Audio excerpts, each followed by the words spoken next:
MT. Vasudevan Nair लेखक परिचय। जन्म 9 अगस्त 1933 को केरल के पोन्नानी तालुक के कुटलूरू नामक गांव में एम.टी. वासुदेवन का जन्म हुआ। उनकी माता का नाम अम्मालू अम्मा और पिताजी का नाम टी. नारायण नायर था। फिलहाल वे केरल तुंचन स्मारक समिति के अध्यक्ष हैं। लालन पालन। एम.टी. के पिताजी श्रीलंका में एक भारतीय कारोबार कंपनी के प्रबंधक थे। माँ भी उधर ही रहती थी, लेकिन जब बच्चे बड़े हो गए तब वह बच्चों को साथ लेकर केरल वापस आ गई, क्योंकि बच्चों को मलयालम भाषा और केरलीय संस्कृति के माहौल में परवरिश करना चाहती थी। वासुदेवन के पिताजी उनके साथ नहीं आए। चारों भाइयों में सबसे छोटे वसु के प्रति माँ के दिल में विशेष वात्सल्य था। जब MT. Vasudevan Nair Palakkad Victoria college में पढ़ रहा था, तब उनकी माताजी बुरी तरह बीमार पड़ गई। जब उसे इलाज के लिए मद्रास ले जाया जा रहा था, तब वसु माँ से मिलने पालक्काड रेलवे स्टेशन गए।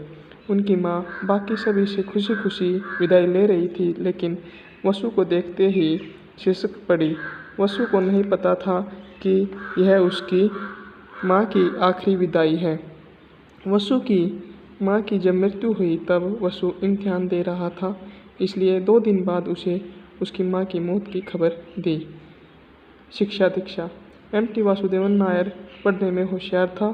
सन 1942 में कुमरनल्लूर स्कूल से उन्होंने 14 वर्ष की उम्र में 10वीं कक्षा पास की।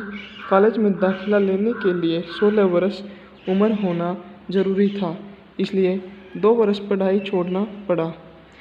सन 1953 में उन्होंने B.Sc परीक्षा पास कर ली। लेखन की शुरुआत। सन 1953 में B.Sc पास करते ही उन्हें पालक्काड के प्रतिष्ठित M.B.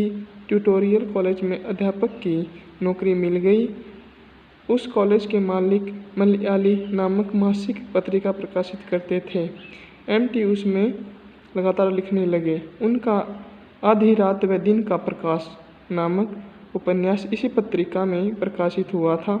एम.टी. की प्रिय विधा कहानी है। उनके अब तक 16 कहानी संग्रह प्रकाशित हो चुके हैं।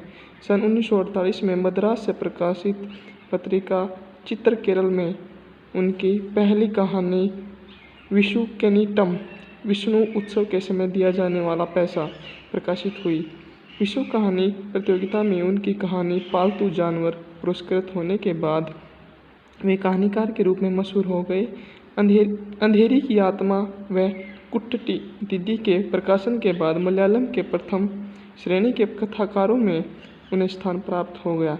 कहानियों के साथ साथ उपन्यास, यात्रा वृत्तांत, नाटक, बाल कृतियाँ और पटकथाओं इत्यादि पर उन्होंने अपनी लेखनी चलाई। प्रमुख रचनाओं का हिंदी में अनुवाद। एम.टी. के उपन्यास नालुकेट्टू का हिंदी में 2 अनुवाद प्राप्त है। कृष्ण मेनन का हवेली नाम से और पद्मिनी मेनन का 4 दीवारों से नाम द्वारा उनका अनुवाद किया है। मऊ का हफसत सिद्दीकी ने तुषार नाम से और मऊ का ही N.P. कुट्टन पिल्ले ने काल नाम से, असुरवीतु उपन्यास का डॉक्टर राधामणि ने शैतान का औलाद नाम से, रंटामुशइम का डॉक्टर K.S. मणि ने दूसरी बार नाम से हिंदी में अनुवाद किया है। पटकथा लेखन में एम.टी. की भूमिका। सन 1963 में फिल्म क्षेत्र में उनका प्रवेश हुआ। उनकी पहली पटकथा मुरशेशनु ममिया बहिन ट्रेंड सेटर साबित हुई। सन 1973 में अपनी कहानी पर आधारित फिल्म निर्माल्यम अर्पण के लिए उन्हें राष्ट्रपति से स्वर्ण पदक मिला है। फिल्म का निर्देशन भी उन्होंने स्वयं ही किया था। वह कथा लेखन के लिए वे 4 बार राष्ट्रीय स्तर पर पुरस्कृत हो चुके हैं। ज़्यादातर पटकथाएँ उन्होंने अपनी रचनाओं पर ही तैयार की हैं। एम.टी. का कहानी संग्रह।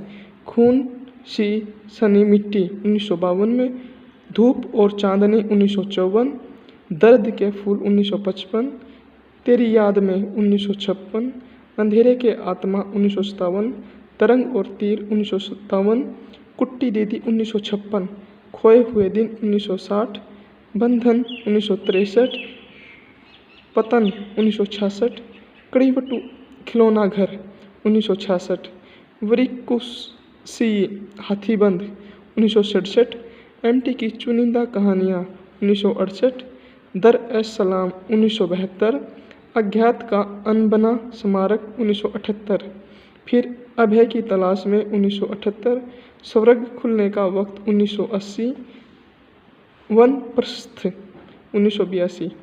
एमटी की पुरस्कृत रचनाएं। सन 1953 में New York Herald, the Hindustan times तथा मातृभूमि के संयुक्त तत्वाधान में आयोजित अंतर्राष्ट्रीय कहानी प्रतियोगिता में उनकी पालतू जानवर नामक कहानी पुरस्कृत हुई, जो कि उनका पहला पुरस्कार था।